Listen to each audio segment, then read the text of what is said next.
دوسری جانب ایرانی وزیر خارجہ عباس اراغچی نے امریکہ کے حد سے زیادہ بے جا مطالبات مذاکرات کی کامیابی میں رکاوٹ قرار دے دیا۔ ایرانی وزیر خارجہ اور سیکرٹری جنرل اقوام متحدہ کے درمیان ٹیلی فون پر رابطہ ہوا ہے۔ اس دوران عباس اراغچی اور انطونیو گوتریس کے درمیان مشرق وسطیٰ کی تازہ ترین صورتحال پر گفتگو ہوئی۔ اراغچی نے باور کرایا کہ امریکہ نے بارہا وعدہ خلافی، متضاد موقف اور جارحیت کے ذریعے سفارتکاری کو نقصان پہنچایا ہے، تاہم اس کے باوجود ایران پاکستان کی ثالثی میں ہونے والے مذاکرات میں سنجیدگی سے شریک ہے۔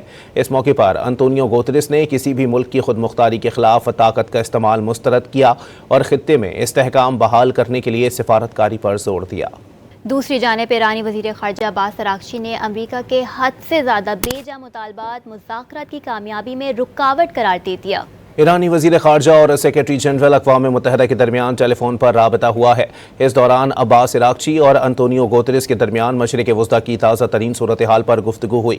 اراغچی نے باور کرایا کہ امریکہ نے بارہا وعدہ خلافی، متضاد موقف اور جارحیت کے ذریعے سفارتکاری کو نقصان پہنچایا ہے، تاہم اس کے باوجود ایران پاکستان کی ثالثی میں ہونے والے مذاکرات میں سنجیدگی سے شریک ہے۔ اس موقع پر انطونیو گوتریس نے کسی بھی ملک کی خود مختاری کے خلاف طاقت کا استعمال مسترد کیا اور خطے میں استحکام بحال کرنے کے لیے سفارتکاری پر زور دیا۔